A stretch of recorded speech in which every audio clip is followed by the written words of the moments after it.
লিখিব চিঠি দেব তোমায়, পাখি পৌঁছে দিও রোজায়।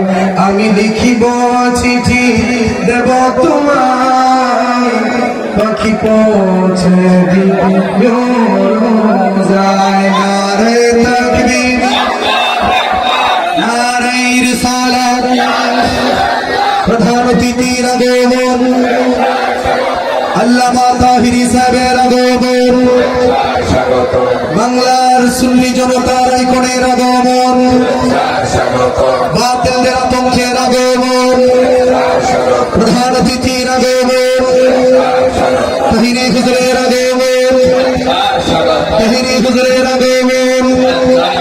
এই মাহফিলের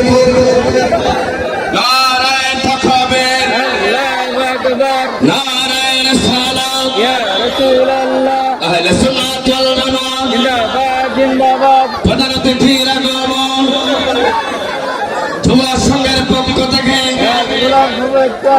নাগরিক পক্ষ থেকে আলহামদুলিল্লাহ, যার প্রতীক্ষায় আমরা এতক্ষণ ধরে অপেক্ষা করেছি, রাস্তার জামের জটিলতার কারণে সময় বিঘ্নিত হয়েছে। আজকের এই মাহফিলের সম্মানিত প্রধান অতিথি, লক্ষ লক্ষ সুন্নি জনতার প্রাণমণি,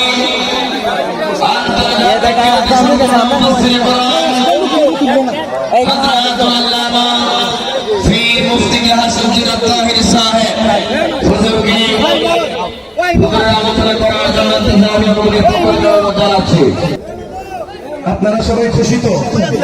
যেরকম খুশি তো আলহামদুলিল্লাহ, যেরকম আলহামদুলিল্লাহ। রাস্তাঘাটে তো জ্যামজুম থাকে, অনেক সময় অনেক বিঘ্ন ঘটে, এই জন্য একটু দেরি হয়েছে। কিন্তু আমি তো মাগরিব থেকে বলতেছি যে আসতেছে আসতেছে, শেষ পর্যন্ত এসেই গেল। ওই যে কে যেন বলছিলাম, কে যেন বক্তব্য বলছিলাম যে এসেই গেল। আমি কথা লম্বা করতেছি না, বিদায় নিয়ে নিচ্ছি। আল্লামা তাহির সাহেব, যিনি বাংলাদেশের সমস্ত সুন্নি জামাতের, বিশেষ করে আমরা যুবক যারা আছি, আমরা তরুণ যারা আছি, আমাদের আইকন, কথা ঠিক কিনা?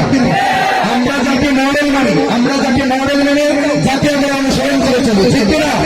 কারণ এই তাহিরির পথ ধরে বাংলার জমিনে হাজার হাজার তাহিরি পয়দা হতেছে, কথা ঠিক কিনা? আমি বিশ্বাস করি এখানে যুবকদের যারা আছেন, তাহিরি সাহেব যদি এই মুহূর্তে বলে জীবনটা দিয়ে দাও, নবীর জন্য আপনারা দিয়ে দেবেন, কথা ঠিক কিনা? নাকি মিথ্যা কিছু বলছি? কারণ আপনাদের যে আগ্রহ ওনার প্রতি যেই আপনাদের স্পিড আমি দেখলাম, এই জন্য এখানে বলতে বাধ্য হয়েছি। তো আমি আমার কথা সামনের দিকে বাড়াচ্ছি, আমি এরপর হুজুরের কথা বলবো। তাই আমি মাগরিব থেকে এই পর্যন্ত দীর্ঘ সময় আপনাদের সামনে কথা বলেছি। এই দীর্ঘ সময় কথা বলতে গিয়া আমার স্ত্রী মান হতে পারে, যেগুলো মিস্টেক হতে পারে, যদি কষ্ট করে থাকেন আল্লাহ রাস্তায় ক্ষমা করবেন, আমার জন্য সেখানে দোয়া করবেন। এই বলে আমি আমার আলোচনা এখানে শেষ করছি। তাহিরি হুজুরের কাছে খাস ভাবে আমি দোয়া চেয়ে আলোচনা শেষ করছি। আসসালামু আলাইকুম ওয়া রাহমাতুল্লাহি ওয়া বারাকাতুহু।